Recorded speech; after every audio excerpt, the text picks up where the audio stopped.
Okay, can everybody hear me okay? It's got people way in the back there and over there. Thank you for coming. My name is Kevin Bushweller. I am the executive editor of EdWeek Market Brief, which is a business intelligence service. I am also assistant managing editor of Education Week. I oversee our coverage of educational technology, so a lot of the special reports we do and our annual Technology Counts report. So this topic is one that I am very passionate about because we've done a lot of coverage on it. And this question, will the digital revolution change the way schools are organized? What a great question.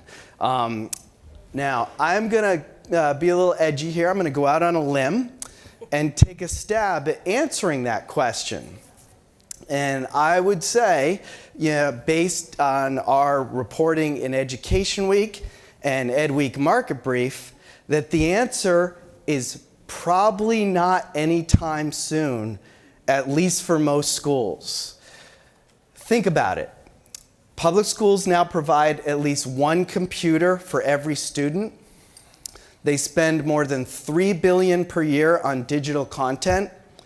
And nearly 3/4 of high school students now regularly use a smartphone or a tablet in their classrooms. Yet, a mountain of evidence indicates that teachers have been painfully slow to use technology to transform the way they teach, despite the massive influx of new digital tools in classrooms. So the student-centered, hands-on, personalized instruction envisioned by a lot of educators and ed tech advocates, based on what we've seen, it remains the exception to the rule.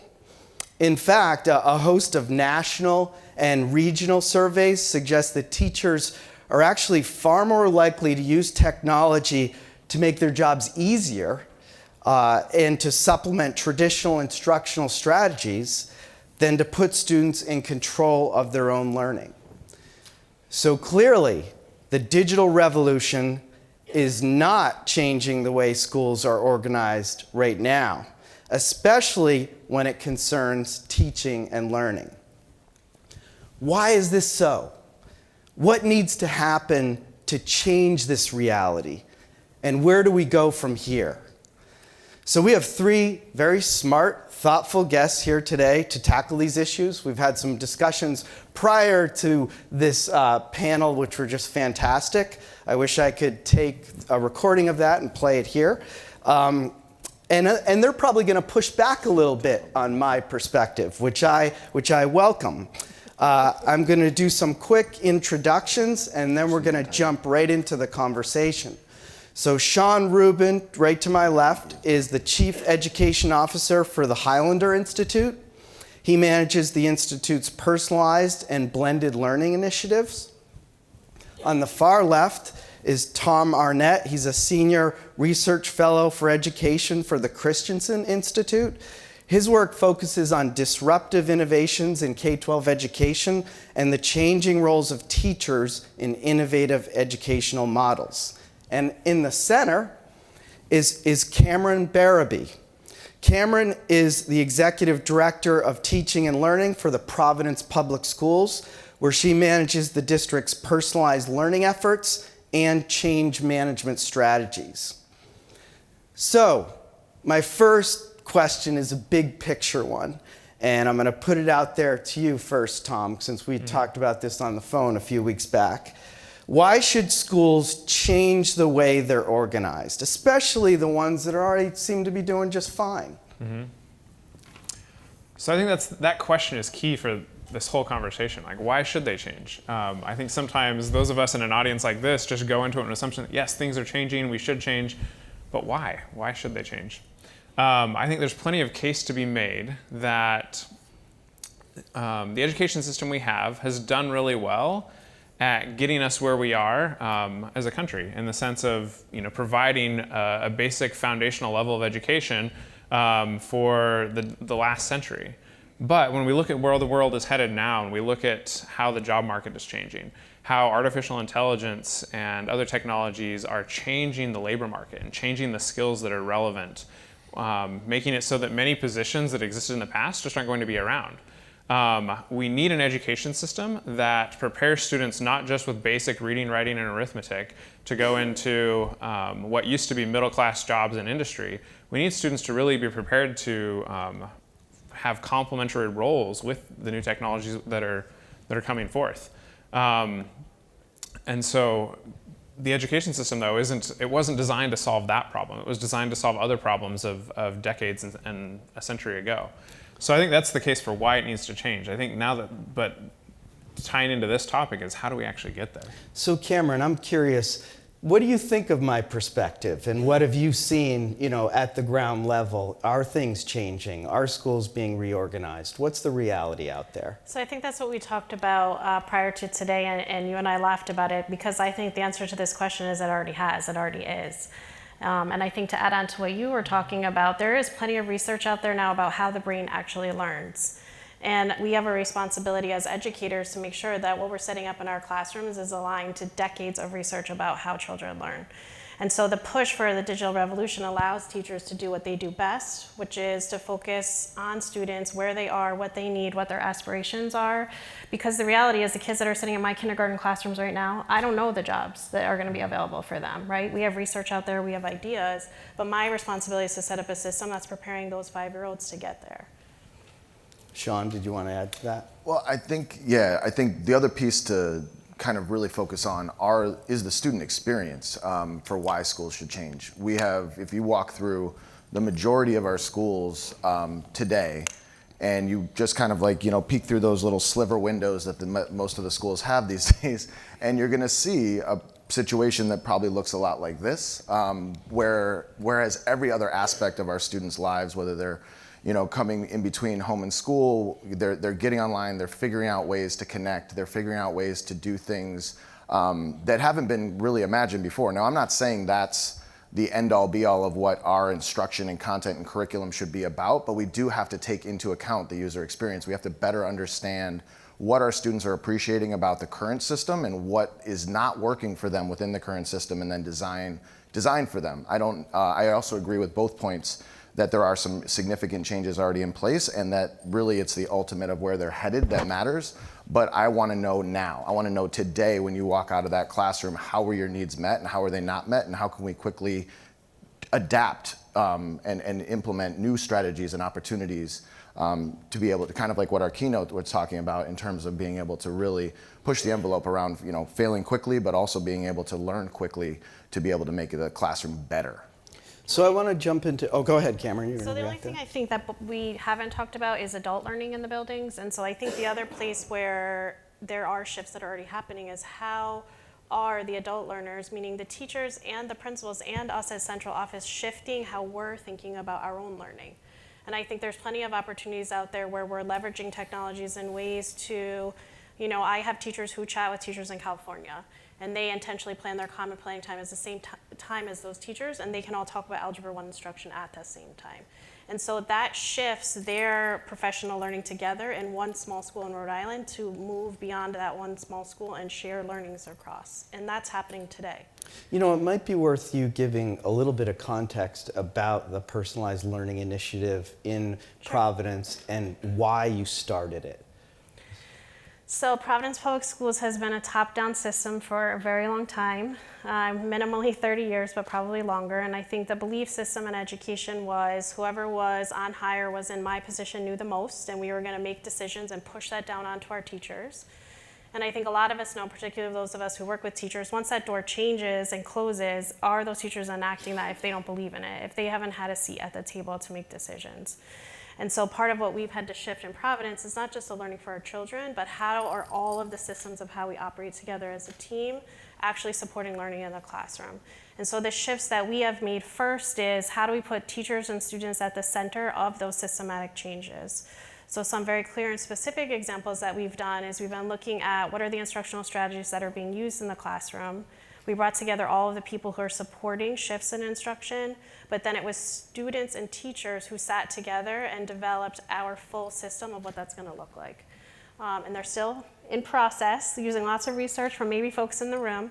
And then that requires people that are in my position to work differently, right? What is my leadership now? It's easy to walk around with a clipboard and check and, oh, okay, yes, you have your learning target up. Oh, yes, you're standing in front of the room.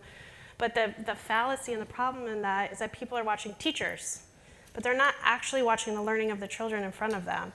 And so we've really shifted to models and ways of visiting classrooms where we're looking at what are the students doing in front of us? How are they thinking? How are they talking to each other? What are they talking about? What are the products of their learning? And that is driving the change in the district. And I think that seems like a small shift, but it takes multiple layers within the system to shift. So Tom, what opportunities does the digital revolution create for actually changing the way schools are organized? Mm-hmm. So I think that's the tricky question, is that digital tools offer a lot of opportunities to organize schools differently, to change how we schedule students, change how we, who gets put in a class and what do you do during class time. It creates a lot of opportunities for that, but the change isn't inevitable. So, drawing on our research and disruptive innovation, when you look at other areas outside of education, digital has had this huge impact. But a key difference is that it's often new organizations entering the space with totally different assumptions that make that change. So think about, Netflix didn't come into being by starting off as a Blockbuster and then turning into a Netflix. It started with totally different assumptions. In schools, though, I think, we're just in a different circumstance where you don't have new entrants like that coming into the space. So it puts us in a situation where we have to figure out, how do you take the existing schools that we have and change them to operate in new ways? And here's where I think the key tension or barrier is.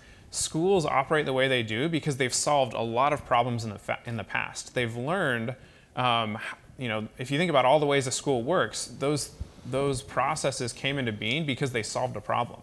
So when you go to change something, people default back to those assumptions of, well, this is how we should do it because it's how we've done it because it's worked in the past.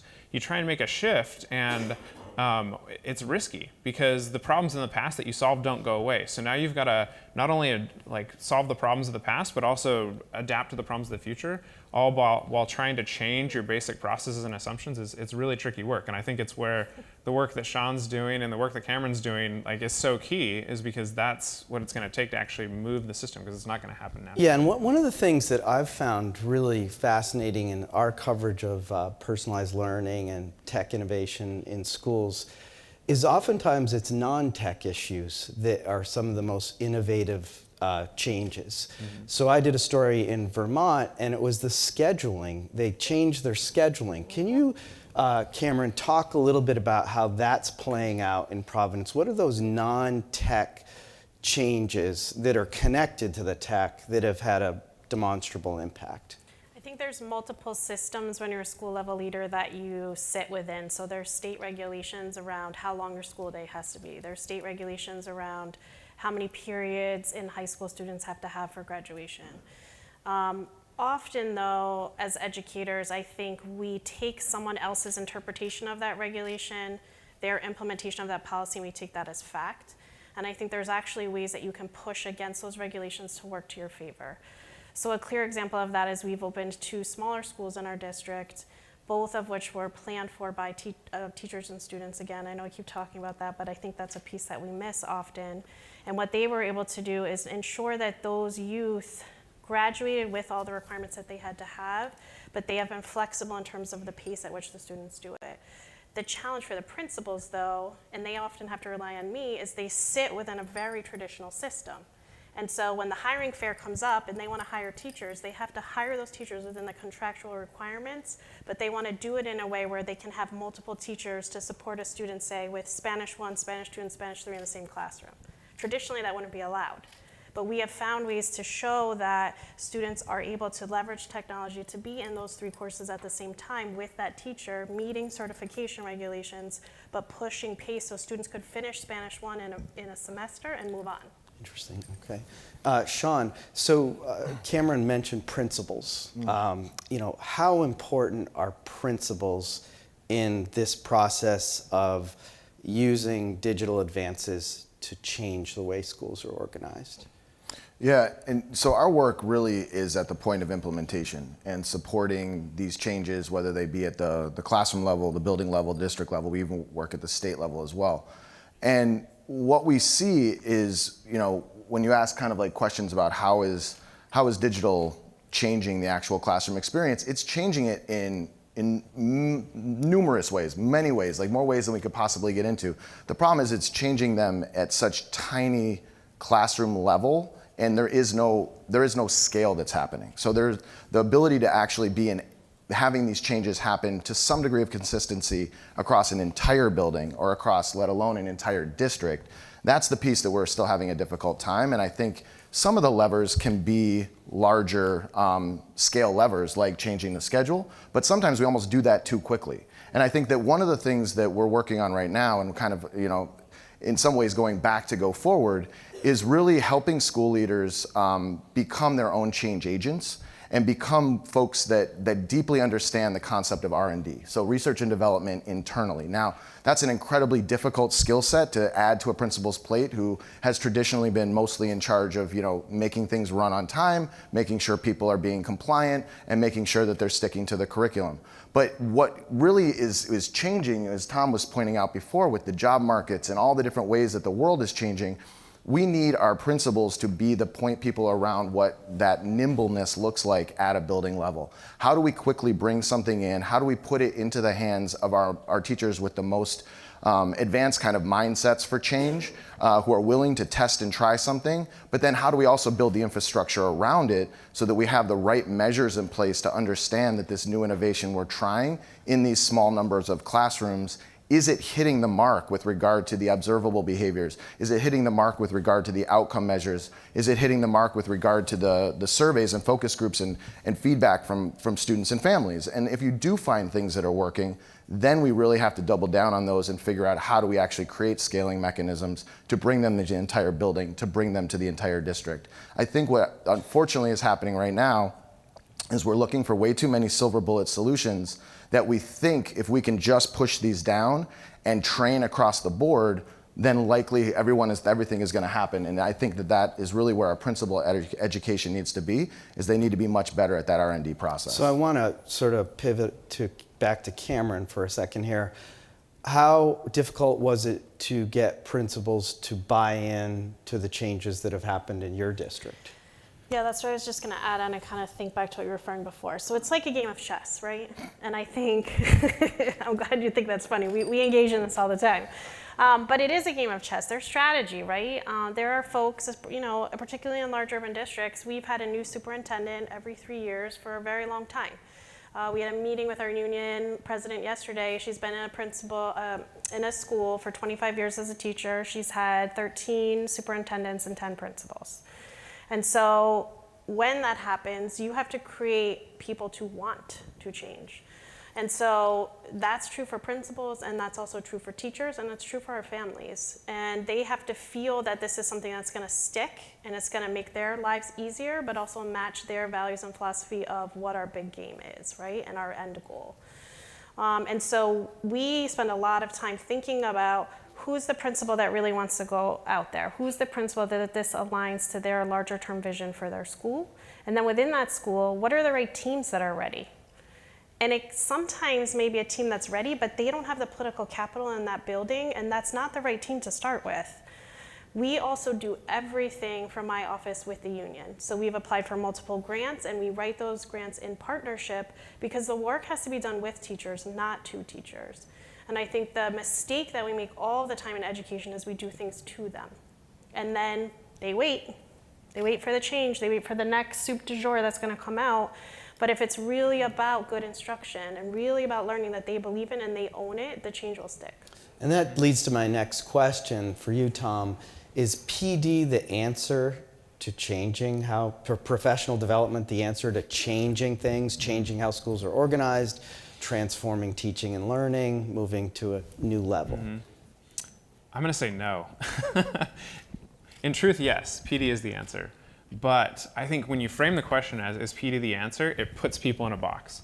Going back to the comment I was making about like schools operate a certain way because it's worked in the past, but that's led to like basic assumptions about how a school should be. Some of those assumptions are, well, how do we improve a school? We purchase new curriculum, we offer PD, right? And those are usually confined into these boxes of like, oh, we just got to buy the resource and plug the resource into the system and everything will be better. But when we're talking about changing the system, just plugging a new resource into the system isn't actually going to create the change you need.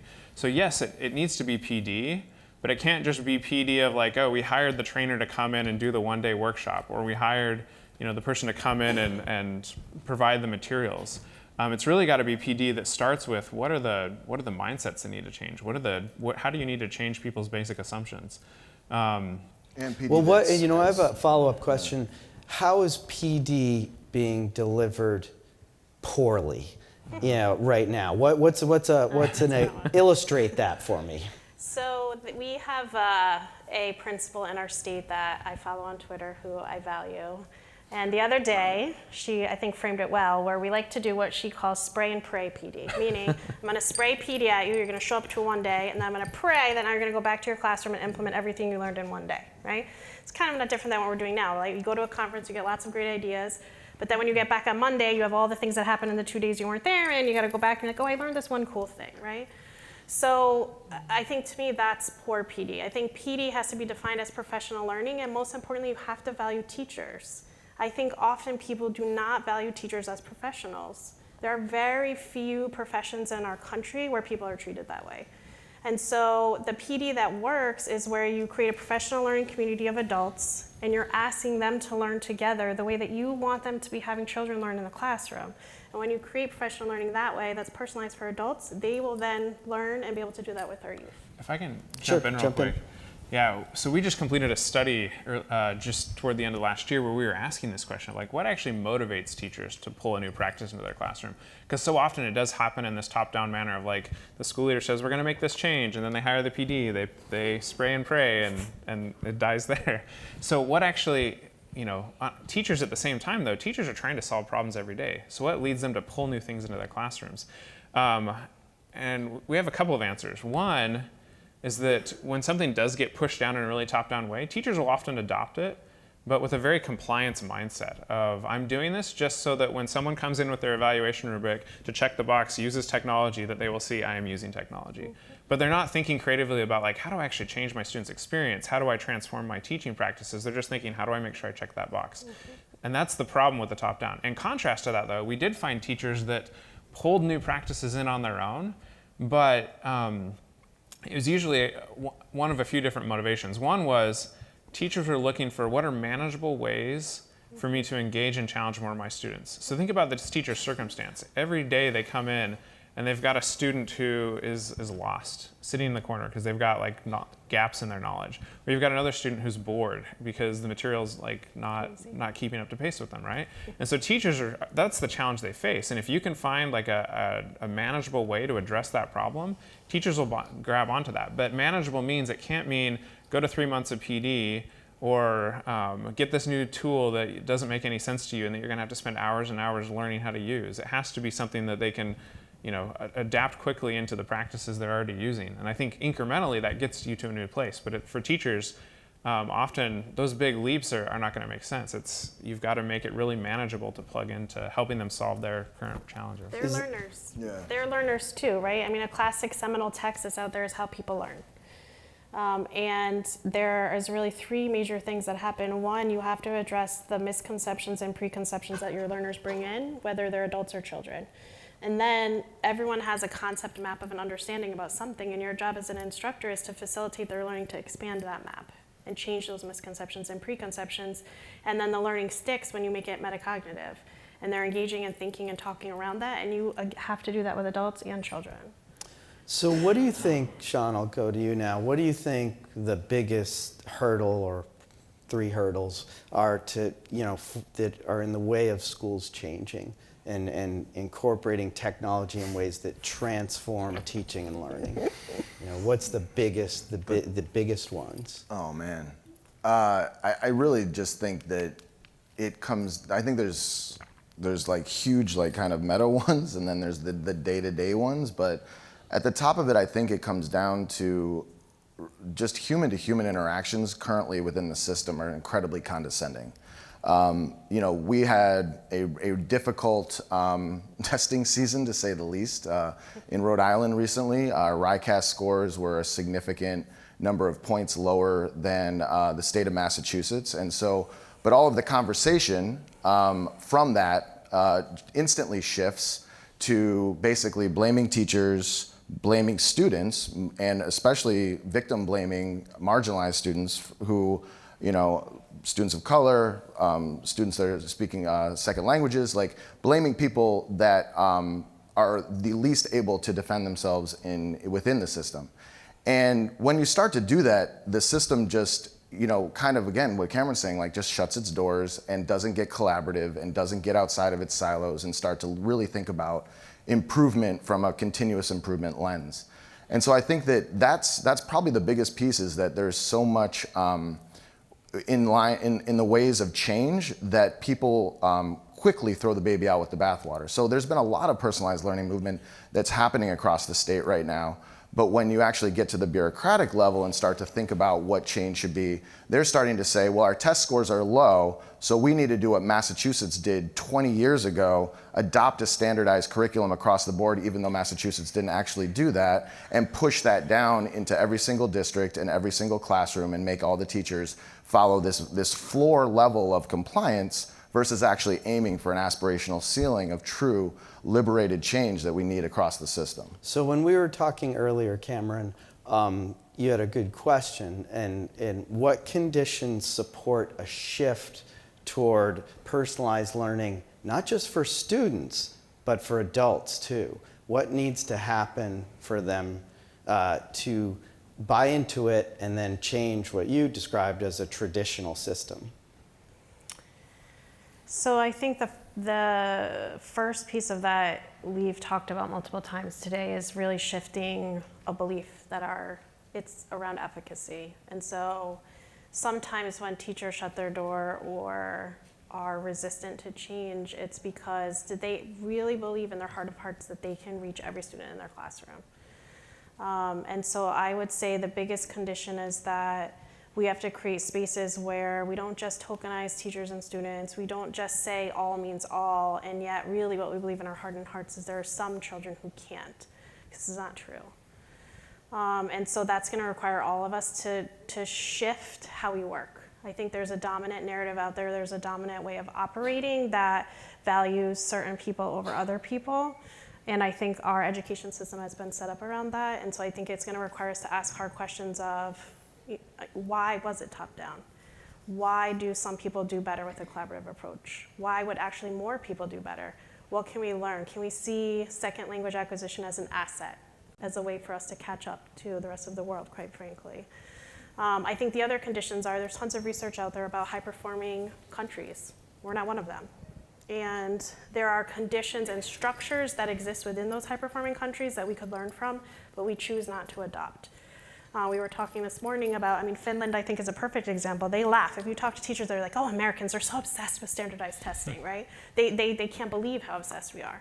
And I think we saw in our keynote today clear examples of young people engaging in learning and demonstrating learning beyond that standardized test. And I'm not saying we shouldn't have it. To me, that's a minimum bar. But I think we become obsessed with these things that aren't really what we need. The last thing I would say is I think pathways is the most critical work we're doing.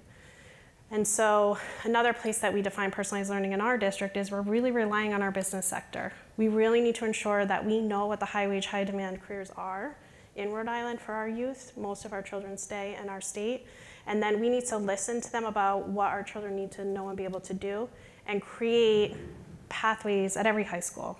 Create opportunities for our youth in middle school to try those pathways on so that when they apply to high school, they know and they get access to careers that many children in my district would not get access to. Tom, we've talked a lot about what's going on at the classroom level, at the school level. You can have change from the ground up, and that's what you want to encourage. But where do the changes need to happen at the policy level, both district, state, in order to fuel or open up opportunities for schools to make these changes that all three of you are talking about? Mm-hmm.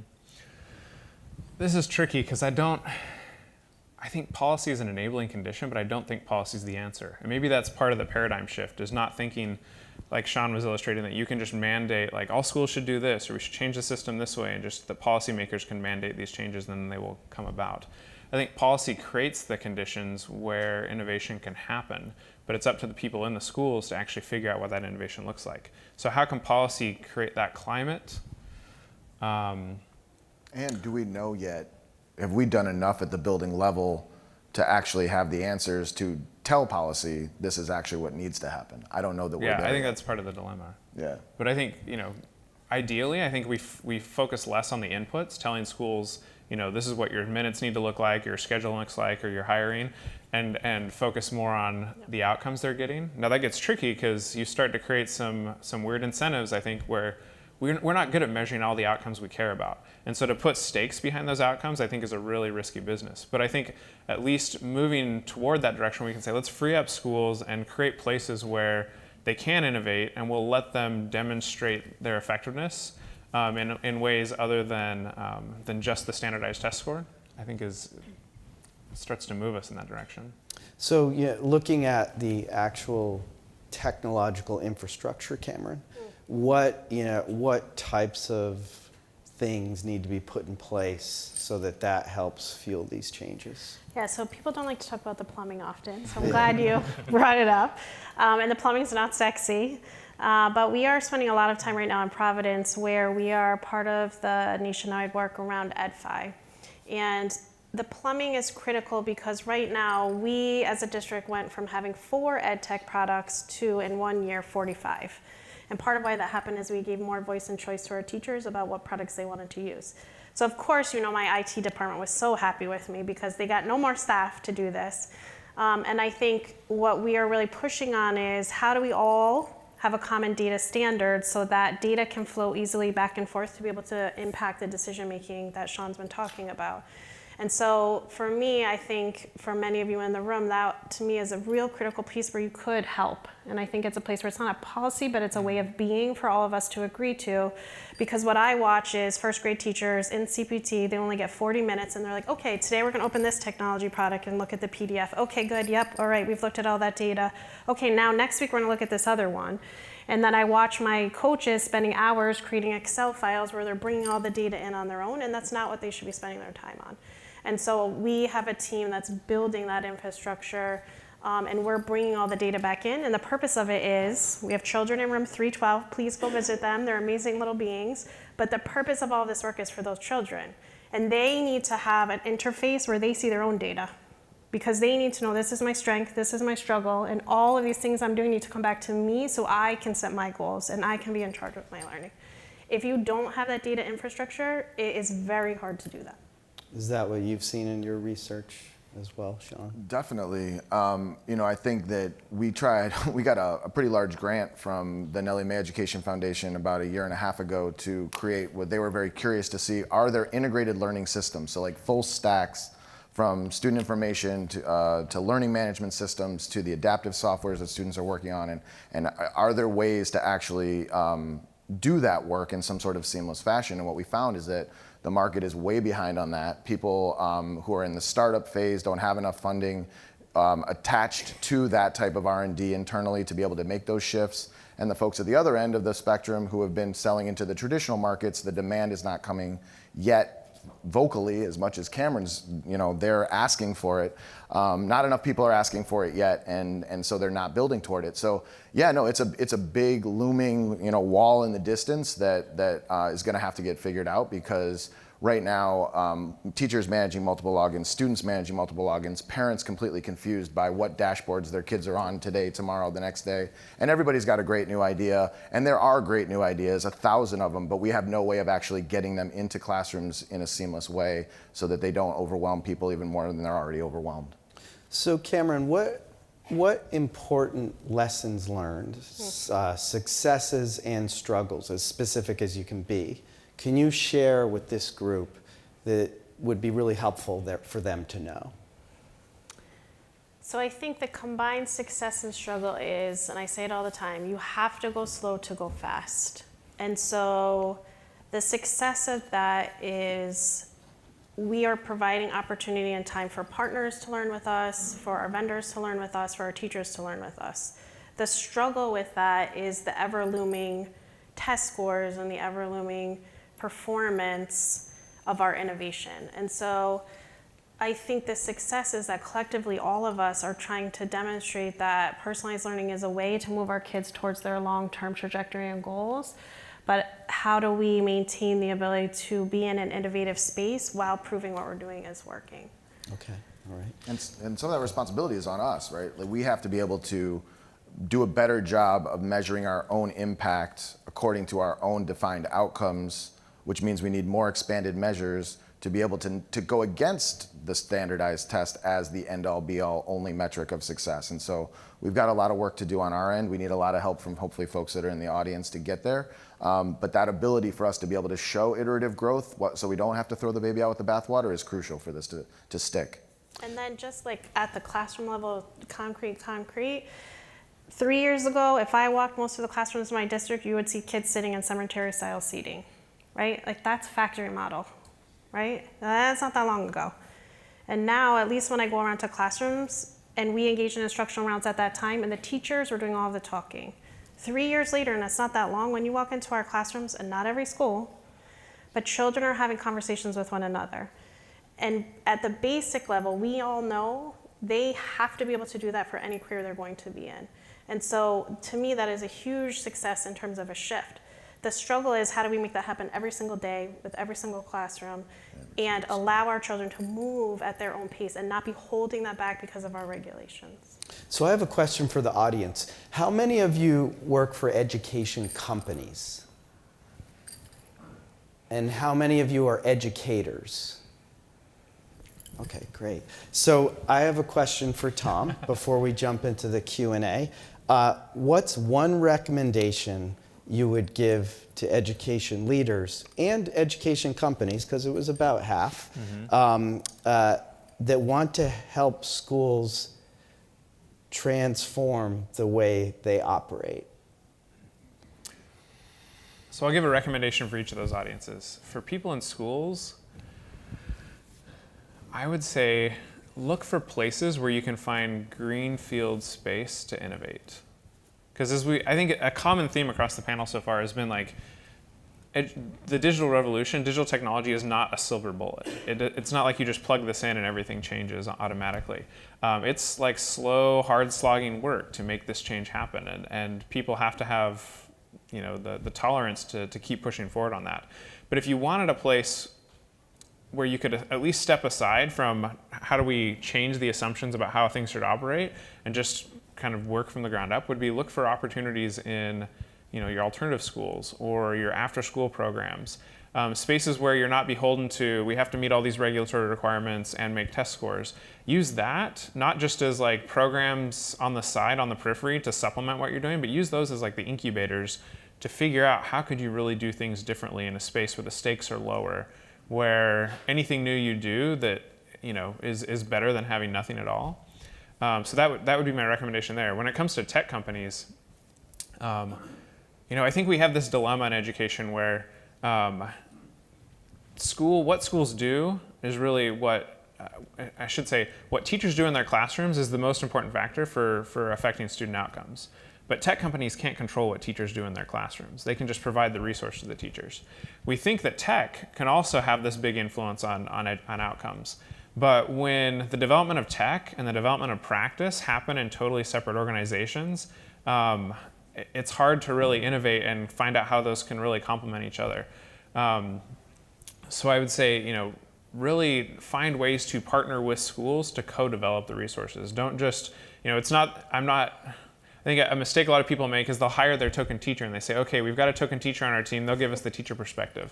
I don't think that's enough. You've actually got to embed yourself in the school and work with educators to figure out how do we redesign the whole instructional experience using the technology and the practices. So we only have a few minutes left. I'd like to open it up for questions, if anyone has a question for one of the panelists. Okay, so what if you have, is there somebody Way down. way down? Okay. Oops.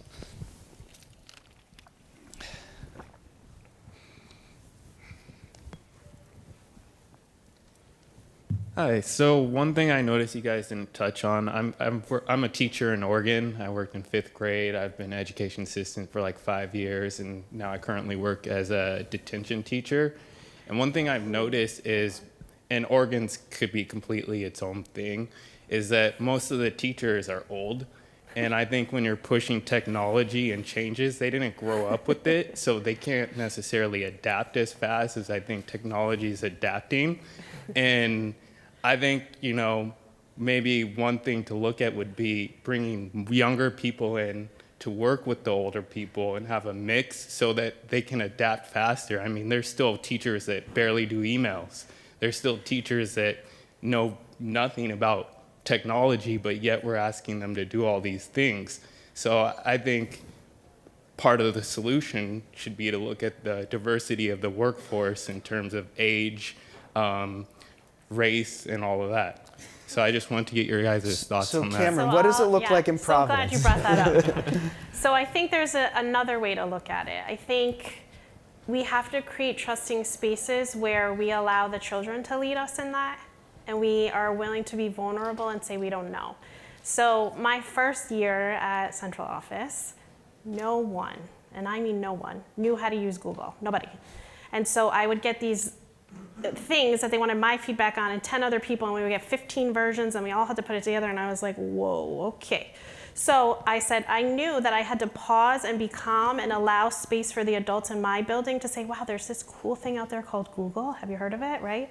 But not in a way of like, oh, how do you not know about this, right? But they had for so long used Microsoft because it's more of an office suite. And I said, our schools are using Google, we have to use it. But I also, myself personally, and this is not in my job description, went out to a few of our teachers and said, okay, let's sit together. Can we do our agenda together on here? I'll make it this time. How do you feel about this? And so sometimes I think we're also quick to not create spaces where people are comfortable to say, I don't know how to use this. So I fail all the time in front of everybody, and that's okay, right? But we have a whole room full of young people who know things, and I don't think we always let them lead us. Is the teacher comfortable to say, oh, I got this cool new thing, I don't know, can you? So, well, we have one more question, which I want to... Can I add one thing to that? Yeah, I think very quickly. I do think it's important, though, not to characterize older teachers as non-tech savvy. We have a teacher leadership fellowship across the state, 108 fellows that we've trained over the last 5 years, and the average age is 42 of that fellowship. We've got teachers that are in their 60s, 50, like we've got older teachers that are highly skilled, and they've got the historical reference to be able to make the technology much better use cases than I think some of the younger colleagues. Now. One last question, and then we have to get off the stage. Yeah, so I just have another perspective to offer. A lot of the times we talk about teacher buy-in and we talk about administrator buy-in and that implementation. And one of the things that we actually miss out on is student buy-in and the fact that students are not at the table when we design these ed tech products. And I remember not that long ago, I was a student, and I would be forced to be using these products, and nobody ever asked me, do you like this? Yep. I was just told, use this or you're gonna fail. Yep. And that sucked, so I would like to hear some perspective on that and what you could offer to a lot of the other founders in the room on how they could improve their technology for students and listen to our voices as well. I don't know what I would add to that. Just say Tom, I think yes, we all agree that what you just said is spot on. But I want to add to the first question, I want us to also make sure that we're asking all youth. There are often times when I'll go on to digital technology and the hands are always white, every time I've been on. And so I question, why is that so, right? Yeah, or just high achieving students as well. Correct. So I think we have an Office of Multiple Pathways, and we actually, to your point before, do a lot of our innovation through that team because those are the youth that our traditional system has not worked for, and they have the best advice for us on how can we improve. So we're going to have to end on that note. Let's give this fantastic panel a hand.